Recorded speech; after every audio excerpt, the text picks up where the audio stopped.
Kekuasaan yang tidak diawasi, maka kekuasaan akan menjadi korup.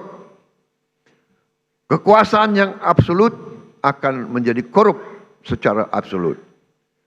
Kita paham bahwa korupsi adalah masalah besar di bangsa kita. Perilaku korupsi ada di setiap eselon birokrasi kita. Ada di setiap institusi dan organisasi pemerintahan. Perilaku korup ada di BUMN kita. Ada di BUMD kita. Ini bukan fakta yang harus kita tutup-tutupi. Setelah 299 hari saya memimpin pemerintahan eksekutif, saya semakin mengetahui berapa besar tantangan kita. Berapa besar penyelewengan yang ada di lingkungan pemerintahan kita. Hal ini tidak baik, tapi harus saya laporkan kepada para wakil-wakil rakyat Indonesia.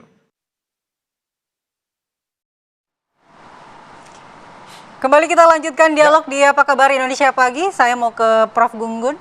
Prof, kalau tadi kita menggarisbawahi tentang pemberantasan korupsi, Presiden Prabowo Subianto kemudian menyebut bahwa direksi BUMN yang akan dipotong tantimnya 40M setahun ini, kalau tidak setuju mundur. Kemudian dia juga menyindir Jenderal TNI Polri, oknum Jenderal TNI Polri dan juga oknum dari partai, kalau membackingi tambang ilegal maka akan disikat. Gaya komunikasi belak-belakan seperti ini apakah memang efektif untuk membangun citra power gitu seorang pemimpin? Dari sisi komunikasi politik, gaya Pak Prabowo ini dynamic style ya, dynamic style berbeda dan equalitarian style gayanya Pak Jokowi. Orang dynamic itu biasanya agresivitas verbalnya kerap kali muncul. Jadi pernyataan yang agresif.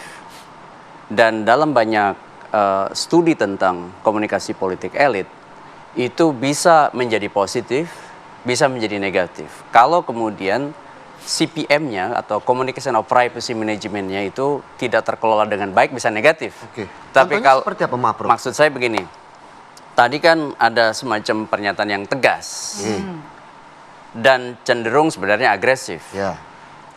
Tetapi kalau kemudian turunan dari pernyataan itu tidak jelas ke bawah, karena pernyataan presiden itu harus punya 3 karakter. Pertama official, direktif, otoritatif. Itu pernyataan presiden. Jadi tidak cukup official disampaikan dalam pidato seremonial seperti itu, tapi juga direktif. Jelas nggak tuh arahannya ke bawah?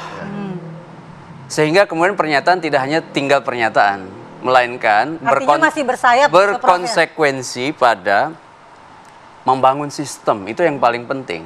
Sistem pengawasan bagi pengamanan uang negara. Dalam konteks ini APBN dan juga tentu BUMN. Kenapa? Karena otoritas sekarang berada di Prabowo setelah diberi mandat kuasa rakyat tahun 2024. Kalau pernyataan presiden hanya sekedar official tetapi tidak direktif, itu jadi problem, ya kan? Makanya yang paling penting sebenarnya adalah kita melihat misalnya penegakan hukum bidang korupsi. Bagaimana? Apakah membaik atau memburuk? Komitmen untuk membuka ruang kritik, karena kritik adalah cara paling efektif untuk kita tidak terjebak pada persoalan-persoalan lama, yaitu soal yang mungkin juga sering disebut oleh kawan kita, dan Slater, jebakan yang disebut dan kolusif demokrasi. Nah, demokrasi kolusif itu biasanya terjadi pada saat kita saling mengabaikan pada saat kejahatan ada di depan mata kita, karena sistem membuka ruang untuk itu. Dan akhirnya tahu sama tahu menjadi satu lingkaran kolusi bersama, terutama di lingkar elit. Nah, pernyataan presiden menurut saya pernyataan yang bagus. Itu pernyataan yang bagus. Tetapi apakah kemudian berdampak bagus atau tidak dalam bangunan sistem nanti? Itu terlihat dari bagaimana misalnya komitmen untuk membuka ruang kritik pengawasan dari publik. Jangan sampai misalnya pada saat ada kritik-kritik yang sebenarnya konstruktif ya, Bung Philip, seperti One Piece misalnya kemarin. Tiba-tiba misalnya ada seorang pejabat publik yang kemudian mengatakan ini bertendensi bla bla bla bla. Begitu kira-kira. Nah, ini kan contoh bagaimana satu pernyataan presiden itu juga memberi impresi bukan hanya pada publik, tapi juga membangun satu sistem aktif untuk menjaga yang disebut dengan APBN, bahkan juga APBD di daerah-daerah itu aman dari tindakan korupsi. Kalau enggak ya kita berada di Mobius Strips, di pita Mobius. Pita Mobius itu kita ya jalan dari satu titik kembali ke titik yang sama, non-orientable object. Jadi tidak ada akhir dari satu progres yang jauh lebih membaik di masa mendatang. Pak Philip, jadi kalau sedikit merangkum bahwa ini ada positif, ada negatifnya. Pak Prabowo tidak takut ketika kemudian Pak Presiden Prabowo Subianto mengincar elit-elit, justru akan berdampak negatif. Kan pidatonya disampaikan dalam konteks tadi, ini sistem presidensial, kekuasaan eksekutif tertinggi ada di tangan presiden. Dan ada yang lebih mendasar sebetulnya. Pidato kenegaraan setiap tahun yang disampaikan dan kali ini oleh Presiden Prabowo pertama kalinya juga disertai dengan penyampaian nota keuangan di siang harinya. Ya, RAPBN. Jadi ketika pagi menyampaikan situasi yang dihadapi dan prioritas, siangnya disampaikan ini anggaran yang disiapkan dan dirampungkan oleh pemerintah untuk dijalankan 1 tahun ke depan. Konteksnya begini, betul bahwa Presiden terpilih 2024 Februari, dilantik bulan September, lalu dari September 2024 ke sekarang Agustus 2025, itu APBN-nya ditetapkan Agustus 2024. Siapa yang menyusun? Pemerintahan Pak Jokowi. Karena itu apa? Program-program prioritas Presiden belum sepenuhnya atau mungkin tidak terakomodasi dalam APBN 2024 yang berjalan sampai Agustus 2025. Sekarang Presiden kurang lebih menyatakan ini prioritas saya, diulangi lagi di depan DPR, walaupun di masa kampanye sudah disampaikan dan waktu pelantikan sudah disampaikan juga. Ini adalah anggaran untuk mengerjakan apa yang secara konstitusional dimandatkan kepada Presiden. Dengan prioritas-prioritas yang ditentukan, dipilih, disiapkan, dipikirkan oleh pemerintahan Pak Prabowo Subianto. Karena itu apa? Karena sekarang adalah anggarannya Pak Presiden Prabowo, maka Presiden juga mau memastikan bahwa anggaran yang disiapkan ini jangan diganggu dengan korupsi dan lain-lain. Betul sekali. Karena ada banyak hal-hal yang baru di sana yang membutuhkan anggaran besar. Karena artinya kan mempertaruhkan visi dan misi. Dia harus tercapai. Nah ini siapa yang ingin kemudian ditunjuk oleh Presiden Prabowo Subianto? Kalau kita bilang, Pak Presiden kan juga mewarning, menunjuk, tapi kalau kita lihat satu telunjuk, menunjuk, tapi 4 jari ini bisa saja menunjuk kemana? Mungkin menunjuknya 1 ke Gerindra, tapi 4-nya kemana nih? Yang enggak, konteksnya kan pidato di depan sebetulnya boleh dibilang elit politik. Ya, betul. Pimpinan kelembagaan negara, ada semua, ada menteri, ada anggota DPR, ada ketua partai, parpol begitu ya. Ada pejabat TNI Polri, ada BPK, MK, MA, semuanya ada di sana. Betul. Kurang lebih kan Presiden itu namanya makanya State of the Union Address. Kita semua dalam arti pejabat-pejabat publik. Tidak ada yang khusus begitu ya berarti? Tidak ada yang khusus. Kita semua, Presiden bilang, jangan melakukan lagi korupsi. Karena ini ada anggaran yang disiapkan untuk mencapai tujuan-tujuan. Ya, yang tadi udah disebutkan, ada macam-macam lah. Dan juga situasinya nggak mudah. Dunia sedang kacau balau, mungkin ada perang mempengaruhi ekonomi Indonesia dan seterusnya. Sehingga apa yang kita punya harus dijaga, kan kira-kira gitu, agar dia tidak mengganggu prioritas-prioritas pembangunan yang sudah diset. Tapi lagi-lagi siapa sih sebenarnya? Apakah memang Presiden Prabowo Subianto ini sudah punya nama-nama siapakah direksi BUMN itu? Siapakah oknum Jenderal TNI dan Polri itu? Dan siapakah dari partai itu? Ya. Kemarin kan yang disampaikan Presiden sebetulnya adalah secara terbuka, jujur bilang bahwa kebiasaan korupsi kita ini sudah merajalela di semua level, di semua aspek kementerian lembaga, dari pusat sampai daerah. Itu sebetulnya yang disampaikan oleh Presiden. Tidak menunjuk orang A atau B atau C, tetapi justru itu pernyataan terbuka. Begini, ada beberapa tahun lalu ada studi World Bank. Biasanya orang itu atau negara itu dia akan berbuat sesuatu ketika seluruh masyarakatnya menyadari persoalannya. Misalnya ketika perang termobilisasi. persoalan korupsi, semua orang menyadarinya. Tapi World Bank pernah menyampaikan, anehnya adalah tidak pernah ada yang benar-benar bisa memobilisasi orang melawan korupsi. Kan kira-kira gitu.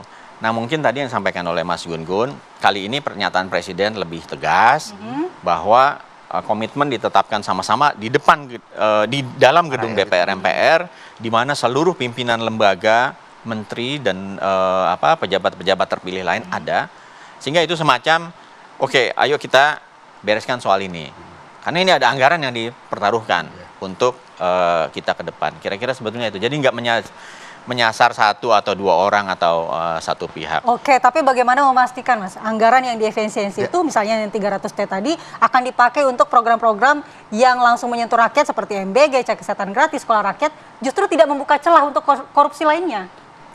Kemarin pidato sampaikan, ini hari pertama kita kawal sama-sama. Kan yang diminta Presiden gitu, kita kawal sama-sama 1 tahun ke depan melaksanakannya. Tetapi yang jelas bahwa satu, usaha-usaha perbaikan terus-menerus dilakukan. Misalnya kan ada mekanisme macam-macam, ada rapat terbatas kabinet, ada rapat kabinet, ada lembaga-lembaga yang memang ditujukan untuk mengawasi jalannya proses-proses pembangunan, ada lembaga anti korupsi, ada KPK, ada BPK, ada Kejaksaan Agung. Jadi ini dalam konteks semua orkestrasi untuk memastikan 1 tahun ke depan anggaran yang sudah ditetapkan ini, yang sudah diselamatkan, betul-betul memang bisa dialokasikan untuk program-program yang sudah direncanakan. Kan permintaannya begitu. Dan di siang hari ketika nota keuangan, Ibu Ketua DPR, Ibu Puan kan juga menyampaikan secara terbuka. Kami mohon izin dengan segala hormat, misalnya yang disampaikan Bu Puan ya, dengan tetap menjaga martabat, saling menghormati, DPR juga menyatakan bahwa akan ikut mengawal dan mengakui bahwa apa yang diprogramkan itu disepakati bersama, programnya dikatakan baik, bagus, dan seterusnya, tetapi DPR tetap akan berkomitmen. Di dalam DPR juga ada partai-partai koalisi pemerintah. Jadi kan ini kita harus lihatnya sebagai sebuah sistem. Begitu. Kita mau ke Prof. Gunggun, mungkin sedikit Prof. Gunggun, bagaimana kemudian ada target, ada konsekuensi, melihat dari hasil dari pidato yang disampaikan oleh Presiden Prabowo Subianto seperti apa? Iya, apa yang sudah disampaikan itu kan tidak bisa ditarik ulang kan. Betul. Itu konsekuensi dari sebuah pernyataan publik. Dan Presiden, menurut saya dalam konteks ini Presiden Prabowo, itu pasti akan dievaluasi oleh banyak pihak. Termasuk kita, termasuk media. Maka dari sejak pidato ini sampai pidato tahun depan, itu progresnya akan dipantau. Nah, apakah kemudian akan menguatkan kredibilitas, reputasi kepemimpinan Pak Prabowo, kita juga tidak bisa jumping conclusion, tidak bisa menyimpulkan hari ini. Kita lihat nanti tahun depan, pada saat pidato lagi 16 atau 15 Agustus tahun depan, seperti apa. Dan ini adalah pertaruhan kali pertama Presiden Prabowo. Karena ini nota keuangan yang kemudian jadi proyeksi kepemimpinan Prabowo secara optimal. Karena kalau tahun lalu kan masih Pak Jokowi. Tahun ini adalah eranya Pak Prabowo full. Sehingga kemudian political will, terutama dalam konteks politik anggaran, itu akan terlihat seperti apa. Dan punya konsekuensi, kalau ditanya konsekuensi, pada public trust. Nah itu kan juga akan dievaluasi oleh beragam lembaga survei, ya kan? Meskipun tentu kita harus juga selektif dalam membaca hasil survei. Tapi penerawangan Prof. Gunggun kira-kira akan meningkatkan public trust atau sebaliknya, Prof? Ya, kita selalu membangun optimisme bahwa kalau kita selalu berada dalam ruang skeptis tanpa bukti, tanpa data, itu juga keliru. Ya. Tapi dengan melihat Prabowo Subianto juga Pak Presiden sudah berhasil artinya ciptakan suatu koalisi yang cukup kuat dari segi politik, seperti apa keyakinan dari Pak Presiden, Pak Philip? Komitmen politiknya kan kuat, dan yang dilakukan adalah program-program yang tentu saja melanjutkan apa yang sudah pernah dilakukan, tetapi juga seorang presiden terpilih, apakah itu Pak Prabowo, Pak Jokowi atau Pak SBY, tentu punya preferensi-preferensi cara memandang bagaimana sebetulnya kita mencapai tujuan Indonesia kan gitu.